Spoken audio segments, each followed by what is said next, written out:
안녕하십니까. 바로 보는 TV 옴부즈맨 김나연입니다.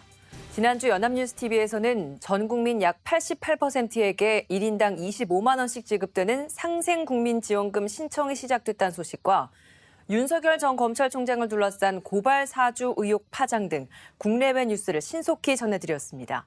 오늘 연합뉴스TV를 말한다 시간에선 코로나19 뉴스 특보를 중심으로 김홍태 시청자 평가원이 모니터한 내용 전해드리겠습니다.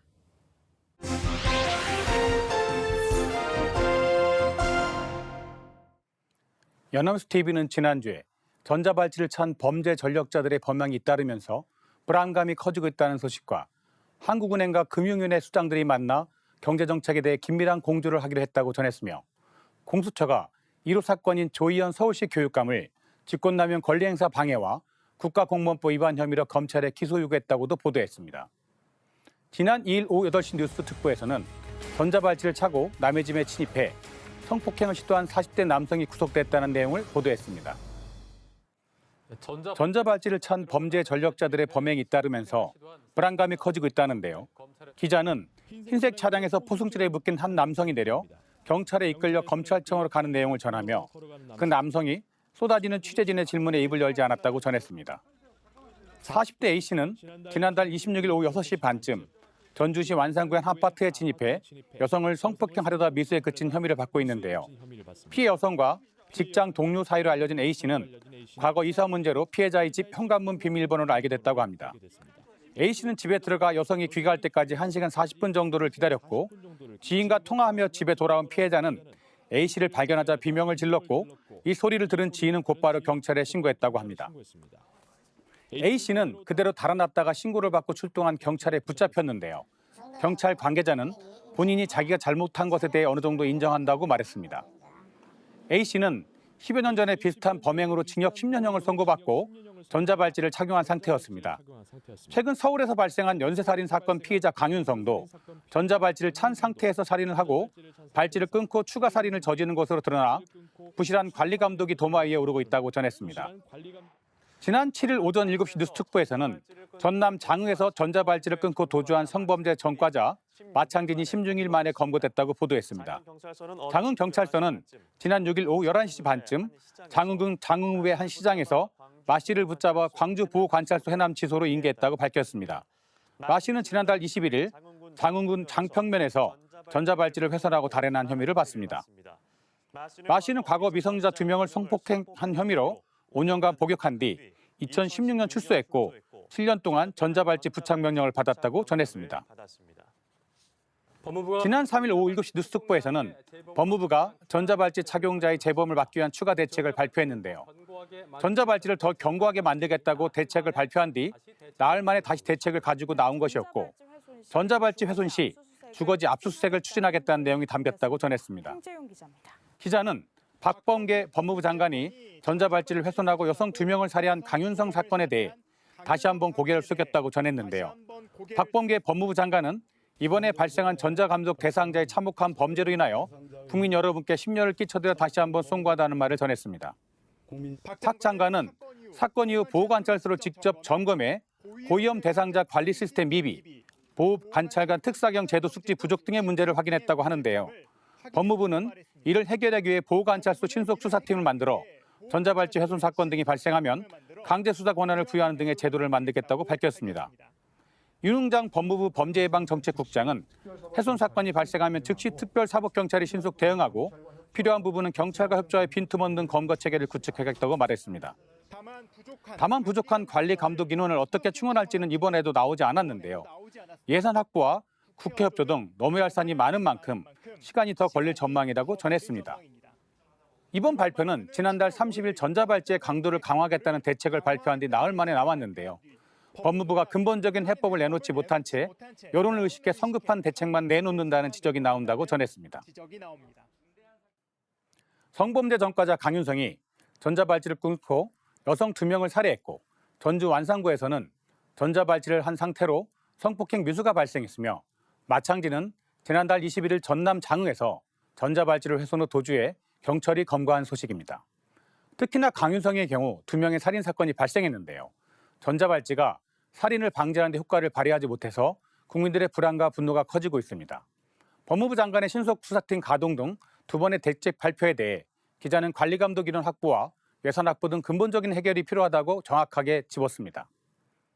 다만 해마다 어느 정도의 전자발찌 절단 사건이 발생하는지, 그리고 전자발찌 훼손과 추후 범죄로 이어지는 비율은 얼마인지, 그리고 전자발찌 착용 시의 범죄는 얼마인지 비교도 추후에는 짚고 가면 좋을 것입니다. 특히나 국민들은 왜 쉽게 절단되는 재질의 전자발찌를 사용하고 있는지, 그 이유와 더 강한 재질의 전자발찌를 사용할 수 없는지를 궁금해하고 있으며 이 부분에 대한 추가 보도는 꼭 필요해 보입니다. 전자발찌의 재질을 바꾸고 IT 강국의 장점을 살려 전자발찌의 전자적 기능을 좀 더 부과한다면 재범의 비율을 확실하게 줄일 수 있을 거라 보입니다. 지난 8월 31일 오후 7시 뉴스특보에서는 고승범 신임 금융위원장이 강력한 가계부채 억제 추가 대책을 예고했다고 전했습니다. 고승범 위원장은 지난달 31일 기자들과 만나 기존 가계부채 관리 대책을 추진하면서 보완 대책을 마련하는 대로 강력하게 추진하겠다고 밝혔습니다. 다만 발표 시기는 1, 2주 내로 되는 것이 아니라고 덧붙였습니다. 또 다음 달 말 끝나는 소상공인 대출 만기 연장과 이자 상환 유예의 3차 연장 여부는 추석 전까지 결정하겠다고 전했는데요. 가상자산 거래소 규제에 대해서는 피하거나 미룰 수 없다며 법에 따른 신고제의 시행 일정을 재확인하겠다고 전했습니다. 지난 3일 오후 5시 뉴스특보에서는 급증한 가계부채 문제가 경제의 최대 잠재 요인으로 떠오르자 한국은행과 금융위원회 수장이 만나 긴밀한 공조를 약속했다는 소식을 전했습니다. 기준금리 인상과 대출억제 양면에서 돈줄 재기가 빠른 속도로 전개될 전망입니다. 고승범 신임 금융위원장과 이주열 한국은행 총재가 상견례를 겸한 첫 회동을 했다는 건데요. 40분 남짓 이어진 만남에서 주된 관심사는 천정부지로 불어나는 가계부채와 이에 따른 금융 불균형이라고 합니다. 이 총재는 자산시장으로 자금 쏠림, 가계부채 증가 등 금융 불균형 위험이 계속 누적되면 성장과 물가 등 거시경제의 안정에도 영향을 줄 수 있다는 경고를 거듭 강조했으며 고 위원장도 동일하게 선제적 관리가 필요하다고 강조한 것을 전했습니다. 지난달 금융통화위원회에서 기준금리를 인상한 뒤 이 총재는 추가 인상을 시사했는데요. 이주열 한국은행 총재는 지난달 26일 저금리가 상당 기간 지속될 거란 기대가 있다면 거시 건전성 정책 효과는 제약될 수밖에 없다고 전했습니다. 고 위원장은 총부채 원리금 상환 기준 DSR 관리 강화를 계획보다 앞당겨 시행할 수 있음을 밝힌 바 있습니다. 고승범 금융위원장은 지난달 31일 급증한 가계부채가 내포한 위험 요인을 제거하는 데 모든 수단을 동원하고 정책 역량을 집중하겠다고 밝혔습니다. 한편 회동에선 두 기관이 알력 다툼을 벌이며 머지 포인트 사태를 방치했다는 비판을 받은 전자금융거래법 개정 문제도 다뤄질 것으로 예상됐지만 논의 테이블에는 오르지 않았는데요. 다만 핀테크 산업 발전에 직결되는 법을 마냥 미룰 수 없다는 여론에 두 기관 간의 이견이 큰 전자지급거래 청산업 도입을 제외하고 법 개정을 서두를 가능성이 높은 것으로 알려지고 있다고 전했습니다. 경기정책 중 통화정책에 큰 변화가 있어서 이미 한 번 금리 인상이 있었는데요. 이 보도는 연내 기준금리 추가 인상과 함께 가계대출 관리 강화 방안이 속도를 낼 것으로 전망되며 두 기관장은 1,800조 원을 웃도는 가계부채 문제 등 금융 불균형 관리를 위한 긴밀한 정책 공조를 강조한 것으로 전했습니다.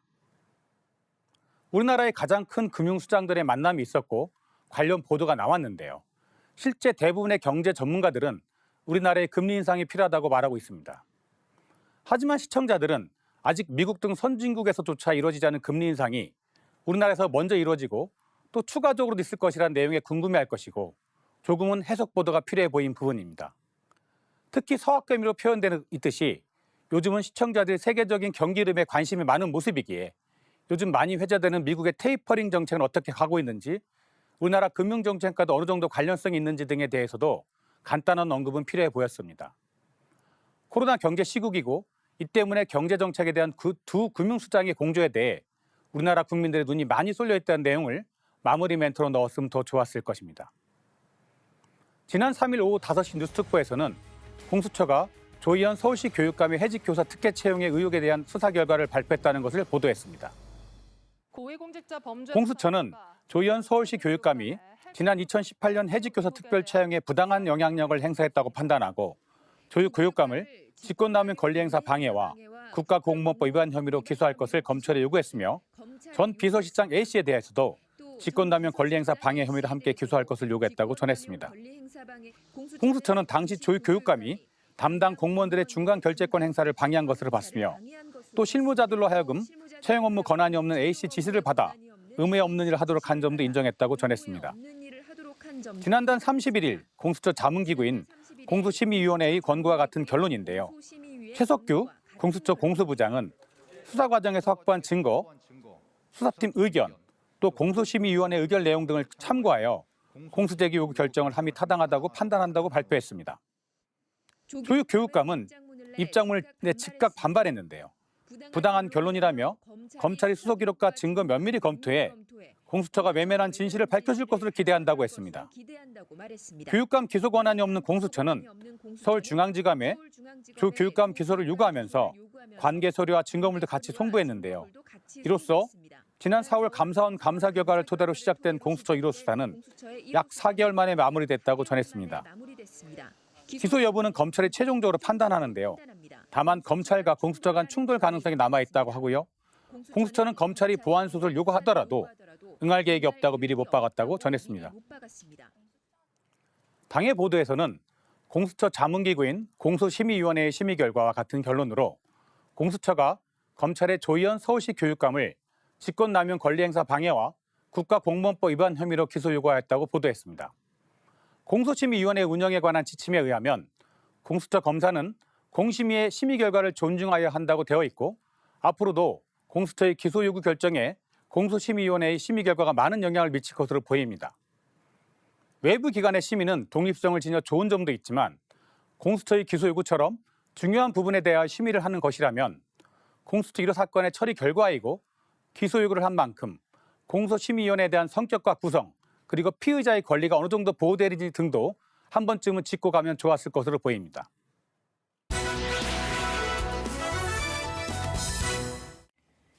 이번 순서는 주말에 방영되는 제작 프로그램을 대학생의 시선으로 분석하고 평가한 내용을 들어보는 캠퍼스 TV 리포터 시간입니다. 이번 주는 성신여자대학교 한문교육과 안소영 학생 나와 있습니다. 안녕하세요. 안녕하세요. 네, 지난주에 어떤 프로그램 모니터했나요? 네, 저는 매주 일요일 오전 9시 30분에 방송되는 명품 리포트 맥을 모니터했습니다.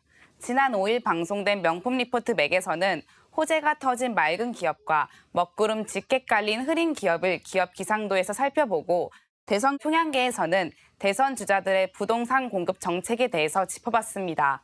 그럼 자세한 모니터 내용 지금부터 전해드리겠습니다.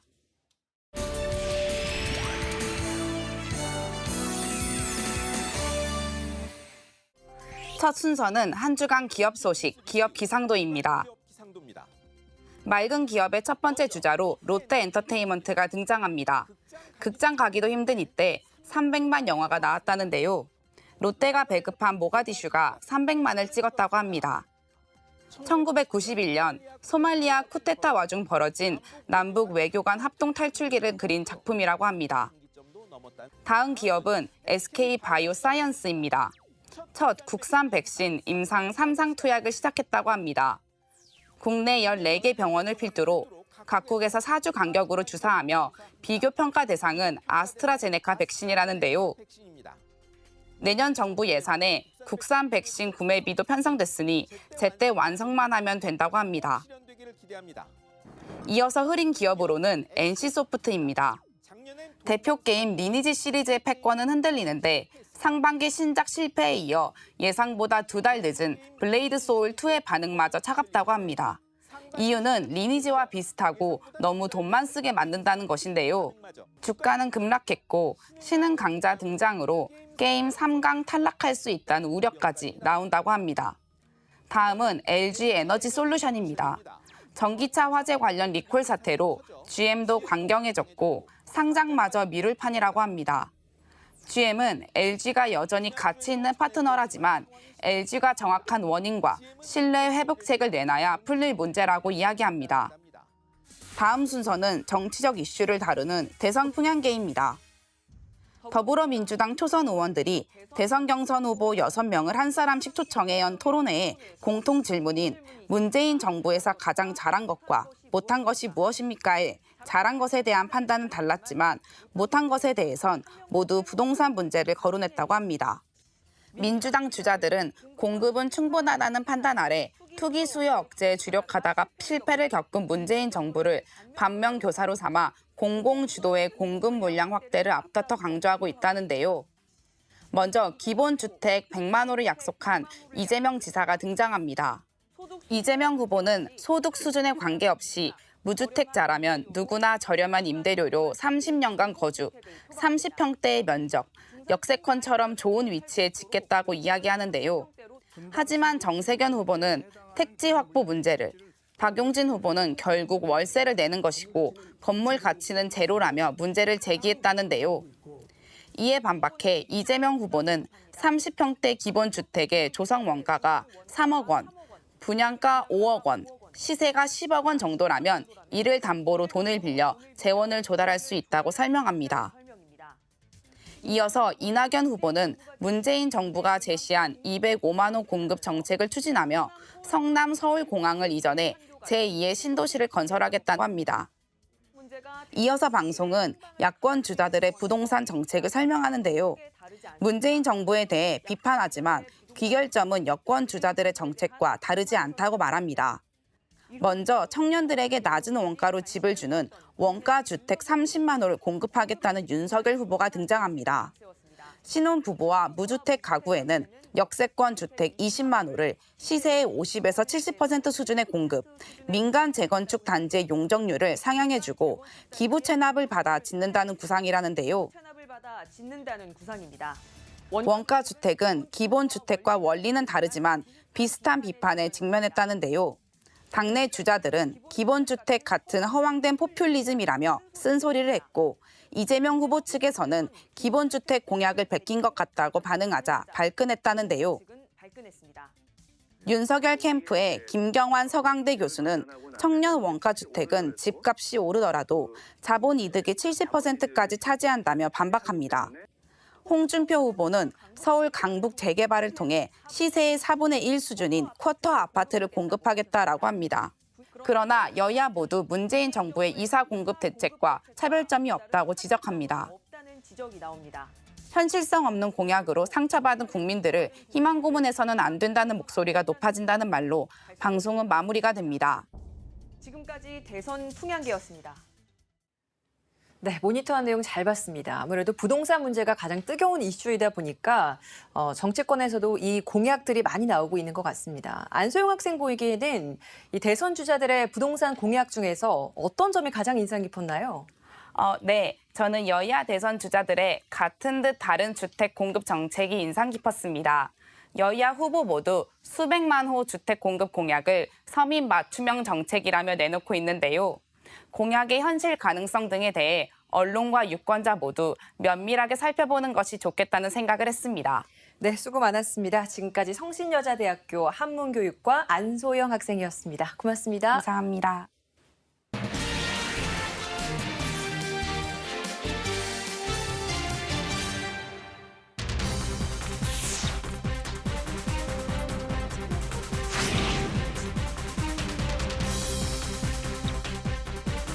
피해 여성 왜 살해하셨습니까? 하실 말씀 없으세요? 내가 더 많이 죽이지 못한 게 한이 된다. 반성 안 하십니까? 당연히 반성 안 할 같은데.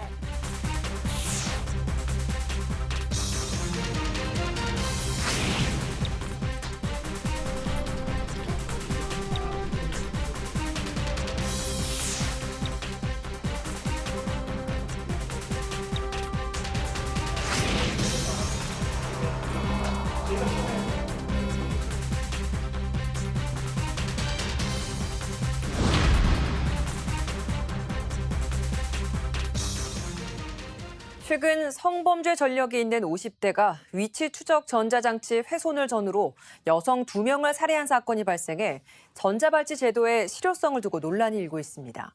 법무부가 서둘러 전자발찌 제도 보완 대책을 발표했지만 강력범의 재범을 막기 위한 근본 대책을 마련해야 한다는 목소리가 높아지고 있습니다.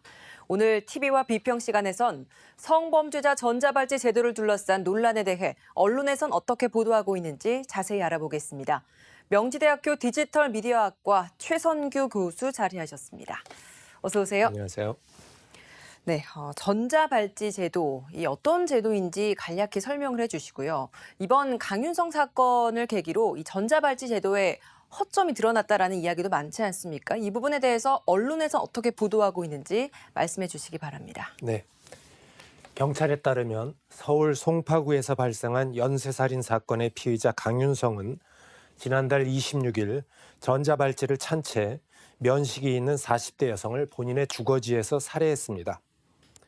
다음 날인 27일 오후 절단기로 전자발찌를 끊고 도주한 강윤성은 29일 송파경찰서에서 범행을 자백하면서 긴급 체포됐습니다. 8회의 실형 등 총 14회의 처벌 전력이 있는 강 씨는 지난 5월 6일 천안교도소에서 가출소된 직후부터 재범 위험성 등을 이유로 전자발찌 부착 명령이 내려진 상태였습니다. 재범을 막기 위해 부착한 전자발찌가 무색하게 강 씨는 전자발찌를 착용한 채로 살해 범행을 저질렀습니다.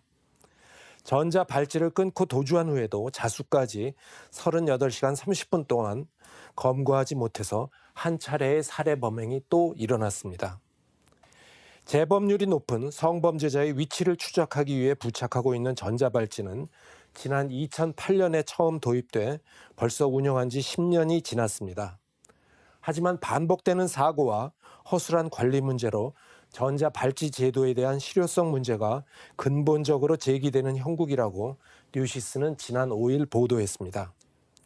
전자발찌를 착용한 경우 법무부 보호관찰소의 관리를 받지만 특정 지역에 가거나 특정 시간대를 벗어나지 않으면 별도의 알람이 울리지 않습니다.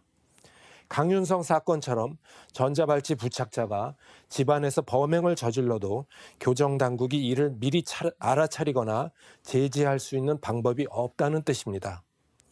또 하나의 문제는 성범죄 전과자가 전자발찌를 끊어버리고 도주할 수 있다는 점입니다. 강윤성과 같이 전자발찌를 훼손하고 범죄를 일으킨 사건은 이번이 처음이 아닙니다.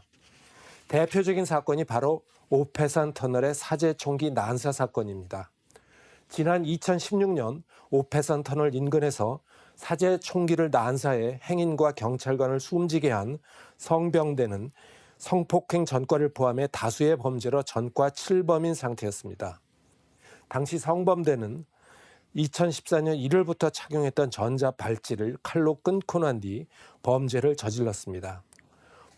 법무부에 따르면 지난 5년간 전자발찌 훼손 건수는 매년 적게는 10건에서 많게는 20건 넘게 발생하고 있다고 뉴스와는 보도했습니다. 네, 이렇게 훼손 그리고 재범 사례가 늘다 보니까 법무부가 지난 3일에 이런 전자발찌 착용한 성범죄자에 대한 재발을 막기 위한 대책들을 발표했습니다. 이 내용이 어떤 것인지 간략하게 정리해 주시고 이런 대책 발표 이후에 언론에선 이 내용을 어떻게 보도하고 있는지 짚어주시기 바랍니다. 네, 고위험 전자감독 대상자 관리가 도마에 오른 가운데 법무부가 전자감독 대상자 훼손 재범 사건 관련 대책을 내놨다고 세계일보가 지난 3일 보도했습니다.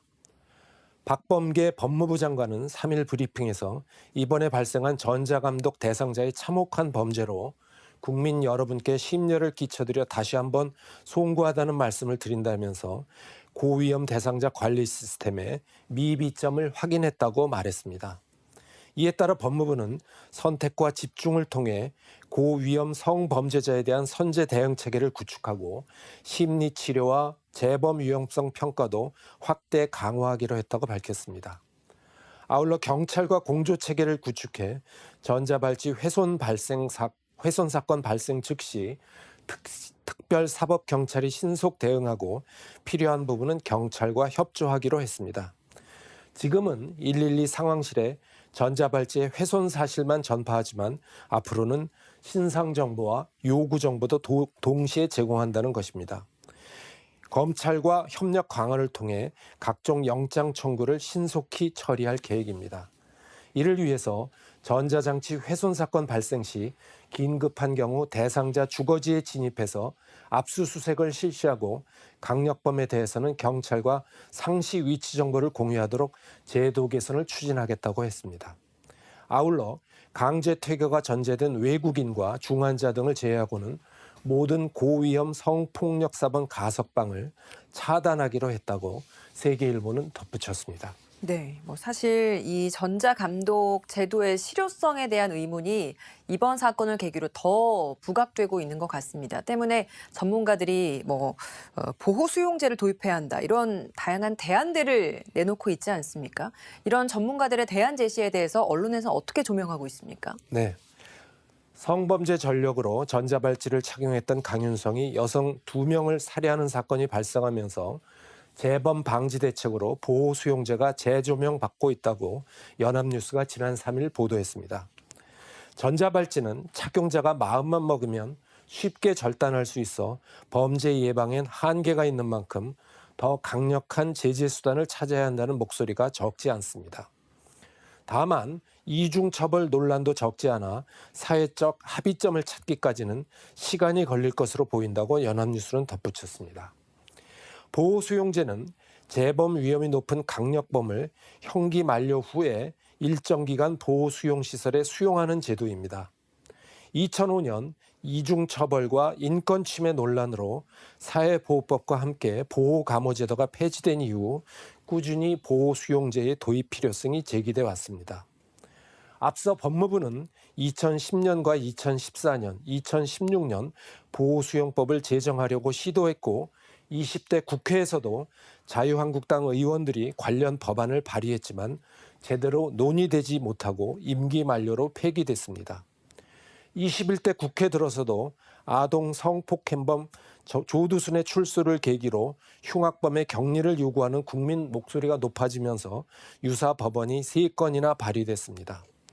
살인 성범죄를 2차례 이상 저지르거나 13세 미만을 상대로 성범죄를 한 자는 재범 가능성을 따져 최대 10년간 보호수용시설에 격리하는 게 핵심 내용입니다. 6개월마다 심사해 재범 위험성이 낮은 사람에겐 가출소를 허용하는 내용도 담겼습니다. 법조계에서는 이번 강씨 사건을 계기로 보호수용제 도입을 공론화할 필요가 있다는 목소리가 나온다고 연합뉴스는 보도했습니다. 지방검찰청의 한 간부는 전자발찌는 끊길 수밖에 없으며 범죄를 작정한 범죄인의 행위를 막을 수 없다며 이제는 국민들에게 보호수용제에 대한 내용을 제대로 알리고 토론의 장에서 국민의 총의를 모아야 할 때라고 말했습니다. 다만 과거 보호감호제도가 인권침해 논란으로 폐지된 상황에서 유소한 보호수용제의 도입이 성사될지는 미지수란 의견도 있습니다. 당장 국가인권위원회는 작년 법무부가 의견 조회를 요청한 보호수용법 제정안에 대해 국민 불안을 해소하고 안전보장 목적의 정당성은 인정되지만 자유의 박탈이라는 본질에서 형벌과 차이가 없이 이중처벌과 기본권 침해의 소지가 크다는 의견을 냈습니다. 이 때문에 일각에서는 재범이 주로 이루어지는 야간 시간에 시설에 수용하는 절충안도 나오고 있습니다. 재범 방지도 하면서 인권 침해 논란을 줄일 수 있다는 것입니다. 이수정 경기대 범죄심리학과 교수는 낮에는 전자발찌로 감시가 되니 준수사항을 위반할 때만 제재하고 밤에는 보안시설에 수용해 외출을 제한하고 경비를 세우는 정도로 도입하는 건 어렵지 않을 것이라고 말했다고 연합뉴스는 덧붙였습니다. 네, 재범 위험성이 높은 범죄자들을 관리하는 해외 사례는 어떤지 언론에서 어떻게 보도하고 있는지 짚어주시면 좋을 것 같고요. 근본적으로 이 문제가 해결이 되고 그를 위한 대책들이 마련되기까지 우리 언론은 어떤 보도를 해야 되는지 바람직한 보도 자세도 짚어주시기 바랍니다. 네, 지난 2020년 9월 성범죄자 조두순의 출소를 앞두고 그를 사회적으로 격리시켜달라는 여론이 높아지면서 재범 위험성이 높은 범죄자 관리 제도에 대한 해외 사례가 보도된 적이 있습니다. 대한민국과 같은 대륙법계에 속하는 유럽 국가들은 중범죄자에 대해서 사후적 보호 수용 제도를 채택하고 있는 것으로 나타났다고 머니투데이가 보도했습니다. 독일의 경우 생명, 신체적 불가침 또는 성적 자기 결정권에 반하는 중범죄로 형을 선고받은 자 중 일반 시민에 대한 현저한 위험성이 존재한다고 인식되는 경우 사후적 보호 감호 수용을 명할 수 있도록 규정합니다. 스위스는 강도, 강간, 인신매매 등에 대해 형 집행 후 재범의 위험성이 인정된다는 판단이 있을 경우 보호 수용의 일환으로 무기감호 처분을 내릴 수 있도록 하고 있습니다. 이번 사건은 전자감독 대상자에 대한 보호관찰소의 부실한 관리, 수사기관의 안일한 대응, 현행 전자감독 및 보호관찰 지도의 허점을 여실히 드러냈습니다. 이런 가운데 재발 고위험군 범죄자에 대한 대책으로 구성한 보호수용 제도에 대해 언론은 관심을 갖고 취재 보도해야 할 것입니다. 네, 지금까지 명지대학교 디지털미디어학과 최선규 교수였습니다. 오늘 말씀 고맙습니다. 옴부즈맨 제작진은 시청자 여러분의 다양하고 소중한 의견을 기다립니다. 방송을 보고 느낀 소감을 연합뉴스TV 홈페이지 시청자 게시판이나 SNS로 보내주시기 바랍니다. 저희는 다음 주에 다시 찾아뵙겠습니다. 시청해주신 여러분 고맙습니다.